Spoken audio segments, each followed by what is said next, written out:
everybody, and welcome back to Lit Up with Annie. And this is the second lecture that we are having on Renaissance. So yesterday we had begun, पूरा हमने कहानी की तरह Renaissance को देख लिया कि क्या है बेसिकली Renaissance और उसमें किस तरह की चीज़ें हो रही थी. फिर हमने देखा कि ड्रामेटिस्ट्स ये थे, मेजर पोएट्स ये थे, नॉन फिक्शन राइटर्स ये थे. तो एक क्विक सा रिकॉल या क्विक कुछ वन लाइनर्स मैं आपको देती हूँ, ठीक है. जैसे अगर पूछते हैं कि पहली एंथोलॉजी इंग्लिश सॉनेट्स की, तो वो थी टोटेल्स मिसलेनी. स्क्रीन पे देख लो.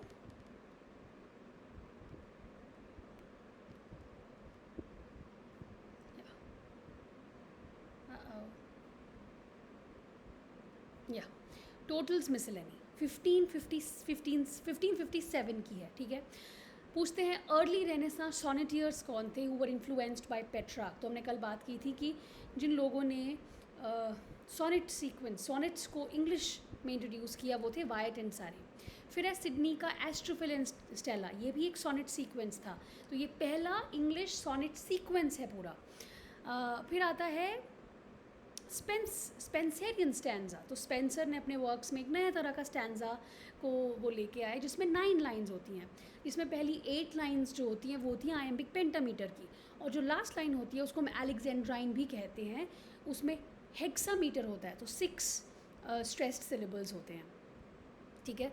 फिर आती है फेरी क्वीन. फेरी क्वीन का पूरा प्लान था 12 बुक्स का, बट वो 6 बुक्स ही कंप्लीट हो पाई थी. शेफर्ड्स कैलेंडर, ये सारे इंपॉर्टेंट वर्क्स हैं इस टाइम के. शेफर्ड्स कैलेंडर 1579 का है. This was the first major work जो पैस्टोरल वर्क था, ठीक है. वो स्पेंसर का ही वर्क है. फिर आता है स्पेंसर की जो एक क्वीन फिगर है ग्लोरियाना, वो रिप्रेजेंट किसको करती है? ये फेरी क्वीन में. तो फेरी क्वीन कौन है? Elizabeth the first. कल हमने बहुत अच्छे से एलिजाबेथ के बारे में देखा था कि what kind of a queen she was. So she has been praised by a number of artists, number of writers. Spencer died largely outside court, based in Dublin. Renaissance poetry explores what? Self, change, time, truth, identity. फिर हमने ये भी देखा था कि Shakespeare से पहले कौन सा ड्रामा था. शेक्सपियर से पहले था मेजर यूनिवर्सिटी विट्स. अच्छा, लैटिन और सोर्सेज की बात करें तो लैटिन कॉमेडीज़ थी, लैटिन ट्रेजेडीज़ थी और नेटिव ट्रेडिशंस भी थे. तो लैटिन कॉमेडीज़ की बात करें तो 2 नाम बहुत इंपॉर्टेंट हैं, टेरेंस और प्लॉटस. टेरेंस और प्लॉटस, यहाँ से बहुत सारा मटेरियल लिया गया इंग्लिश ड्रामास के लिए, इंग्लिश कॉमेडीज़, और जिस तरह का प्लॉट ये लोग लिखते थे वो भी लिया गया है. तो एक अच्छा इन्फ्लुएंस ये दोनों लोग रहे हैं. लैटिन ट्रेजेडीज़, तो सेनेका एक बहुत बड़ा इन्फ्लुएंस रहा है, स्पेशली रिवेंज ट्रेजेडीज़ जो हम इंग्लिश ड्रामा में देखते हैं. नेटिव ट्रेडिशंस थे जो हमने मिडीवल एज में आपने देखे होंगे, miracle plays, morality plays, ballads थे, एलिगरीज थी. These were the major influences, dance, music, all of these things. अब यूनिवर्सिटी विच कौन थे? तो आई टोल्ड यू केम्ब्रिज और ऑक्सफोर्ड से पढ़े हुए लोग थे. Christopher Marlowe, Robert Greene, George Peele, Thomas Nashe, Thomas Lodge, these are the major ones. और इन लोगों ने क्या किया? पूरा थिएटर को रिवाइटलाइज किया, एक्सपेरिमेंटेशन किया, क्लासिकल अल्यूजन्स ये लोग लेके आए अपने वर्क्स के थ्रू, और सोशल कमेंट्री इन्होंने किया है. बहुत पॉपुलर अपील थी, स्पेशली क्रिस्टोफर मार्लो. तो उनके जितने भी ट्रेजेडीज़ हैं, ही डाइड यंग, जितने भी उनके वर्क्स हैं, all of them, they became famous. They are read by scholars basically. अब ये कुछ पॉइंटर्स हैं जो याद रखने हैं अगर पूछा जाए. सबसे पहला है फुलगेंस एंड लुक्रीज. सो प्लीज़ नोट 1497 का हेनरी मेडवॉल एक कॉमिक इंटरल्यूड था. तो इसको हम अर्ली ट्यूडर ड्रामा भी कहते हैं, या फिर बोल सकते हैं प्रॉपर ड्रामा से पहले का, Fulgens and Lucrece. Ralph Roister Doister was the first English comedy. Okay, first English comedy 1552. किसका? निकोलस उडाल, एक स्कूल मास्टर थे. Gorboduc, Thomas Norton and Thomas Sackville. This is the first English tragedy. इन्होंने blank verse को भी introduce कर दिया था. Gorboduc. Gammer's Gurton's needle 1566, it's a comic farce जिसमें डोमेस्टिक रियलिज्म भी है। तो पहली बार एक डोमेस्टिक स्फीयर की बात किसी वर्क में हुई। द फोर पीस, ये जॉन हेवुड का वर्क था, मे बी आपने लास्ट क्लास में देखा हो। मोरालिटी, एक बहुत बड़ा मोरालिटी वर्क है, बट क्योंकि बाद का है, 1540s का है, तो कई बार मेंशन भी नहीं होता मिडीवल एज में। ये एक डिबेट ड्रामा है। इसमें 4 कैरेक्टर हैं जो पीस हैं। ये कई बार क्वेश्चन पूछ लिया जाता है एंड पॉसिबिलिटी है कि आपके JKPSC में भी पूछ लें। पामर, पार्डनर, पॉथिकरी और pedlar. Palmer, pardoner, pothecary, pedlar. And finally the play of weather, ये भी हेवुड का है। इसमें Jupiter is seen as a speaker, a precursor to Jacobean masque. Jacobean age में मास्क्स बहुत फेमस हो जाते हैं। मास्क्स होते थे जो कोर्ट में जाके, कुछ ड्रामा का ही फॉर्म था जिसमें म्यूज़िक और सच में मास्क भी होता था। तो बेन जॉनसन ने उसको फेमस किया था। The play of the weather को हम एक प्रीकर्सर मानते हैं जेकोबियन मास्क का, ठीक है। इसी में क्लासिकल वर्सेस नेटिव एलिमेंट्स कुछ आते हैं, जैसे अभी हमने देखा सेनेका के रिवेंज ट्रेजेडी के एलिमेंट्स आएंगे। प्लॉटर्स की कॉमेडीज़ थी तो वो आती हैं। सेटिंग्स ये लोग लेते हैं या प्लॉट का एक आउटलाइन ले लेंगे। ब्लैंक वर्स आ रहा था, राइम्ड, क्योंकि अब ड्रामा को कितने टाइम तक आप राइम में लिखोगे, कितना मुश्किल होता है। Blank verse is better. खैर ब्लैंक वर्स में फिर भी मीटर तो है ही। So Spanish tragedy, Tamburlaine, Doctor Faustus, the comedy of errors, ये सारे ही क्लासिकल इन्फ्लुएंस्ड वर्क्स हैं। स्पेनिश ट्रेजेडी सेनेकन ट्रेजेडी से इन्फ्लुएंस्ड हैं। टैम्बुलिन ये आपका मार्लो के वर्क्स हैं। कॉमेडी ऑफ एरर्स शेक्सपियर का प्लॉटीन कॉमेडी अडेप्टेशन है, ठीक है। वर्क्स हम लोग जब नेक्स्ट यूनिट करेंगे तब करेंगे। अब हम क्विक फैक्ट्स करते हैं थोड़े से MCQs के लिए। तो गॉर्बोडक क्या थी? पहली ट्रेजेडी, ब्लैंक वर्स में लिखी गई। यूनिवर्सिटी विट्स कौन थे? एजुकेटेड ड्रामेटिस्ट्स थे जो या तो ऑक्सफर्ड से पढ़े थे या कैम्ब्रिज से पढ़े हुए थे। स्पेनिश ट्रेजेडी एक रिवेंज ट्रेजेडी है जो सेनेका से इन्फ्लुएंस होके आई है। बहुत ग्रीफ मोनोलॉग्स हैं। अच्छा, इसमें एक बहुत फेमस कैरेक्टर है हीरोनिमो, और इनकी एक बहुत फेमस स्पीच भी है, हियर ले my hope and here my hope hath and. तो सीन होता है कि उनका बेटा मर गया है और वो स्टेज पे ऐसे ना उसका बॉडी पड़ा है और हीरोनिमो स्पीच दे रहा है कि ये देखो यहाँ पे मेरी होप बस पड़ी हुई है और यहीं पे मेरी होप ख़त्म भी हो जाती है, because his son was his hope and his hope has come to an end here and he bites his tongue out. It's a horrible scene, it's a revenge, पूरा ब्लड शेड पूरा हो जाता है स्टेज पे। Heywood के 4 P's, morality play है debate form में। P's कौन है वो याद रखने हैं। Tamburlaine geographical domination, it's use as a metaphor for power. तो टैम्बुलिन एक ऐसा प्रोटैगनिस्ट है who is hungry for power.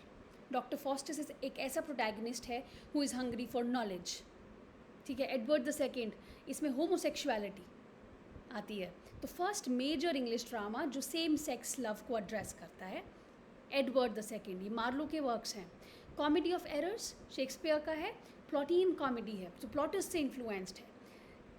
English vulgarity भी है इसमें, पन्स भी हैं।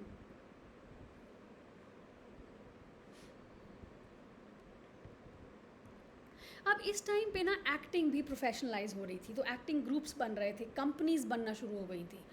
तो there was a transition from this amateur, जो एक आपने अगेन मिडिल एज में देखा होगा कि वैगन्स थी, वैगन्स पे ये लोग स्टेज को मूव करते थे from one place to another, पूरा सीक्वेंस में परफॉर्मेंस होती थी। लेकिन अब क्या हुआ, प्रोफेशनल एक्टिंग कंपनीज बनने लग गई और थिएटर्स बनने लग गए, तो अब लोग जाएंगे। अब जब कंपनीज बनने लगी ना, तो धीरे धीरे हम देखेंगे कि एक्टर्स भी बहुत फेमस होने लगे। पहले तो लोग इस प्ले राइट ने लिखा है तब जाते थे, बाद में ऐसा होगा कि अच्छा ये वाला एक्टर है, एक्टर को देखने जाएंगे। तो companies under noble patronage offered protection from Puritan bands. अब कंपनीज आई तो कंपनीज में कुछ बेनिफिट्स भी कंपनीज देने लगी प्ले राइट्स को, एक्टर्स को। क्योंकि इस टाइम पे अब प्यूरिटन इन्फ्लुएंस आएगा ना, तो सारे इन सब का बंद हो जाएगा काम. Introduction of ensemble acting over classical set pieces, boys played, अभी फीमेल नहीं थी, female actors were not there, अभी रिजिडिटी थी. तो अगर कोई फीमेल एक्ट वो है कैरेक्टर है तो उसको यंग बॉयज़ परफॉर्म करते थे, जिनकी अभी दाढ़ी वाड़ी कुछ नहीं आई होती थी, वो लड़कियों की तरह थोड़े लगते हैं, तो वो लोग, और आवाज़ भी थोड़ी पतली होती है उस टाइम पे, before puberty, they would perform the roles of female characters. Audiences began to follow popular actors, जैसे रिचर्ड बर्बेज और विल कैम्पे स्पेशली बहुत फेमस एक्टर्स बने और लोग इनको देखने के लिए थिएटर्स में जाने लगे. प्ले राइट्स की कंडीशन क्या थी? प्ले राइट्स बड़े फाइनेंशियली इंसिक्योर ही रहे. शेक्सपियर एक एक्सेप्शन थे, he was very clever I would say. इन्होंने शेयर्स खरीदे थे, एक्टिंग कंपनी के भी शेयर्स खरीद लिए थे, तो very good in terms of that.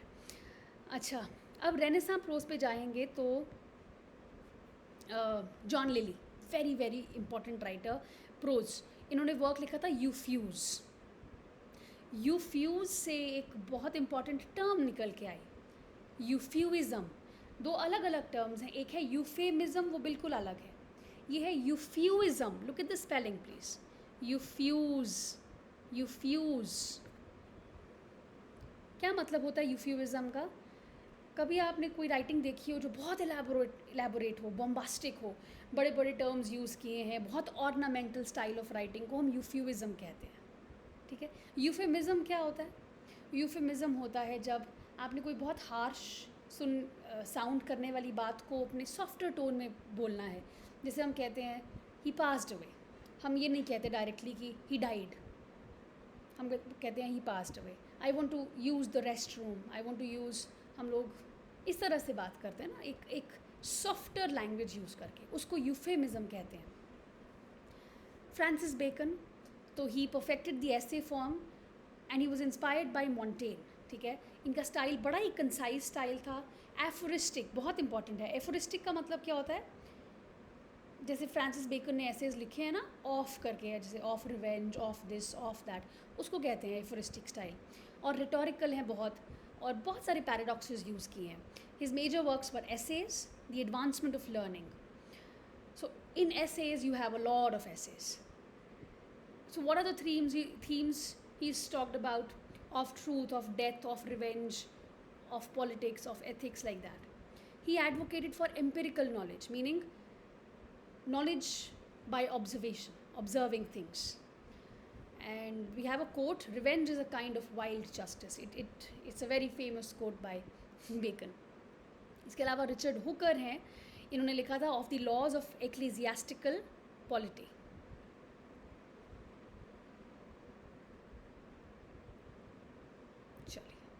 Thomas Dekker हैं, इन्होंने लिखा था the Gull's hornbook and satirical look at London's low life. इन्होंने बहुत सटारिकली अपने वर्क को लिखा है, लंदन की लो लाइफ को डिपिक्ट किया है, which is also connected to coney catching pamphlets. Low life को जब डिपिक्ट करते हैं उसको कहा गया है कोनी कैचिंग पैम्फलेट्स. ठीक है.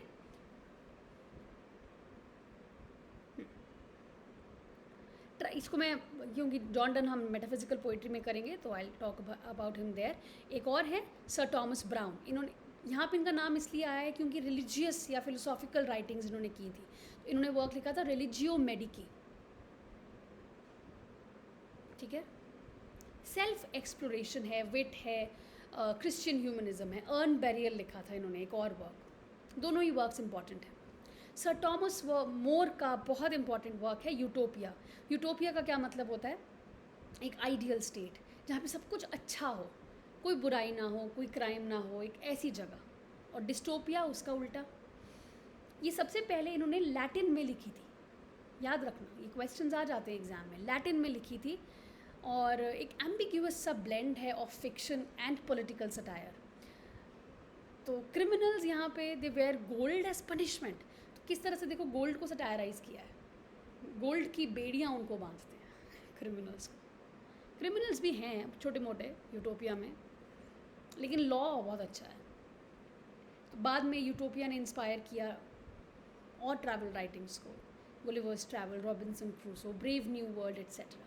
रिचर्ड हैकलेट और वॉल्टर रैले, दोनों ही ट्रैवल राइटर्स थे. मैंने आपको कहा रेनेसां मैन ऐसा था कि जो बहुत एक्सप्लोर करना चाहता था. तो रैले ने, अगर आपको क्वेश्चन पूछते हैं who described L Dorado in his works, तो ये थे वॉल्टर रैले.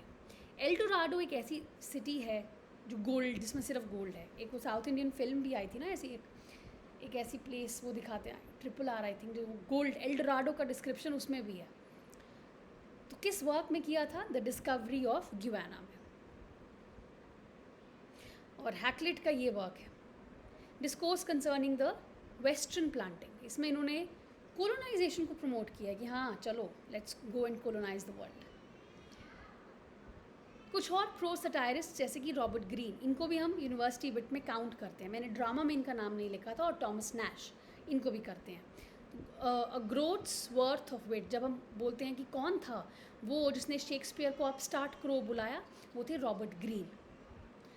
तो अब जो भी था, क्योंकि शेक्सपियर एक educated, I mean university, major university educated नहीं थे, और ये लोग यूनिवर्सिटी विट्स यूनिवर्सिटी एजुकेटेड थे.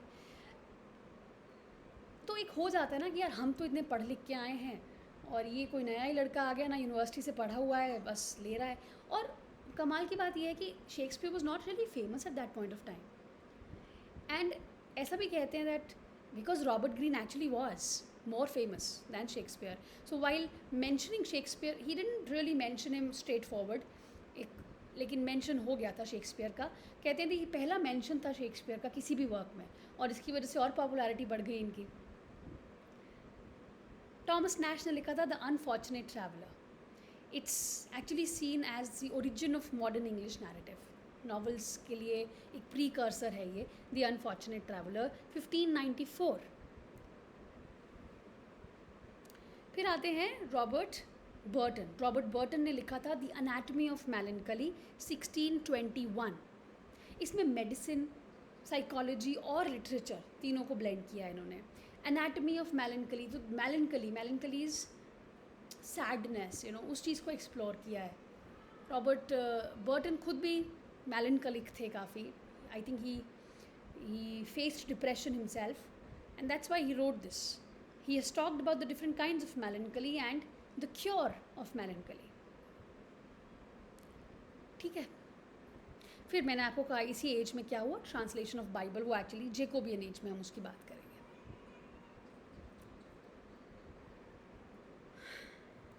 ट्रांसलेशन ऑफ बाइबल पे कुछ पॉइंट्स हैं जिनको आप देख लेना, और फिर शेक्सपियर पे कुछ पॉइंट्स हैं. लेकिन इनको हम राइटर्स, जब हम as I said unit 2 unit 3 करेंगे, तो राइटर्स को उस टाइम पे कवर करेंगे.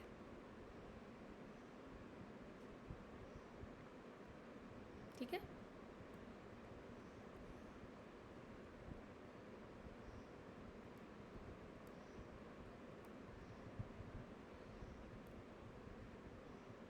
अब आते हैं आपके द मेटाफिजिकल पोएट्स.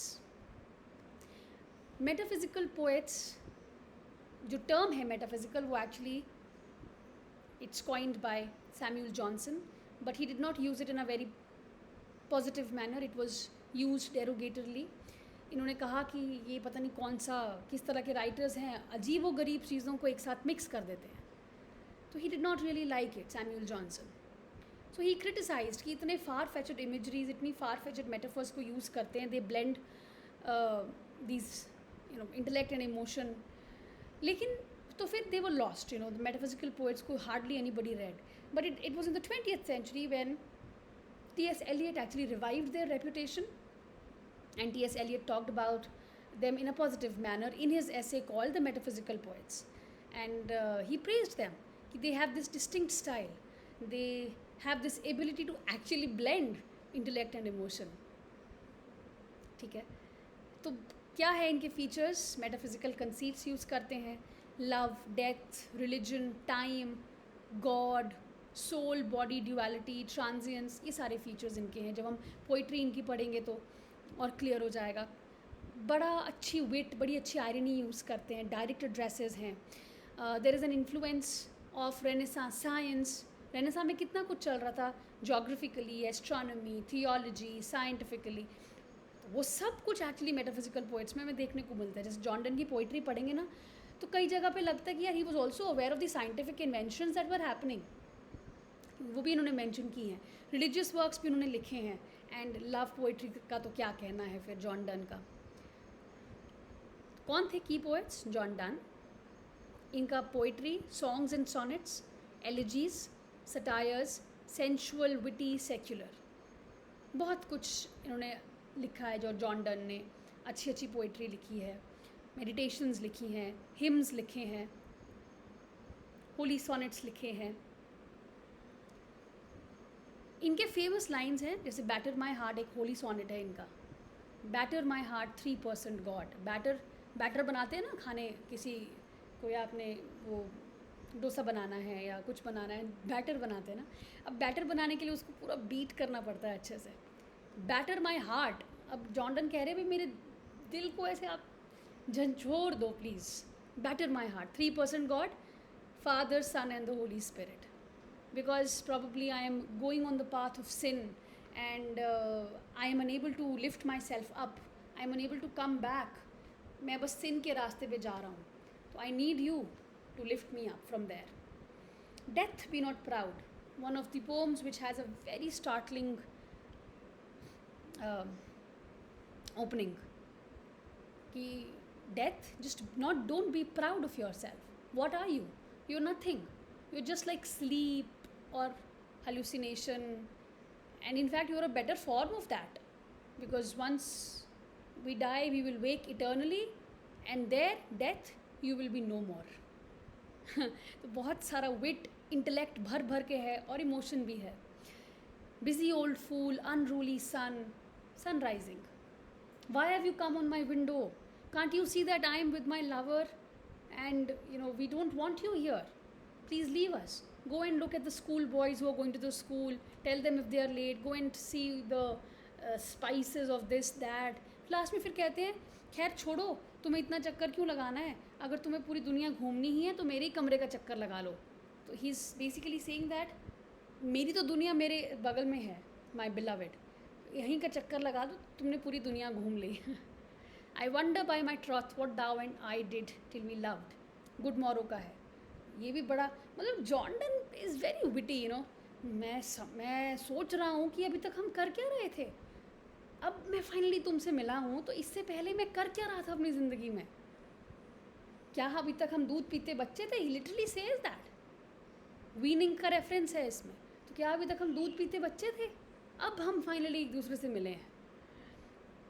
ठीक है, तो बहुत फेमस कंसीट्स भी यूज़ किए हैं, जैसे कि फ्ली, इनकी पोम है flea. Flea is like a चिचड़, नहीं होता, वो मक्खी सी होती है जो काट भी देती है. उसने मुझे काटा, उसने तुम्हें काटा, तो इसका मतलब क्या हो गया कि अब उस फ्ली के अंदर हमारा ब्लड मिंगल हो गया, तो वो हमारा मैरिज बेड बन चुका है. फिर कंपस एनालॉजी है दी हुई इन्होंने अपने वर्क में, वैलिडिक्शन में, इनको हम करेंगे बाद में. फिर George Herbert is another metaphysical poet, devotional poetry लिखी है. Major work is the Tempest.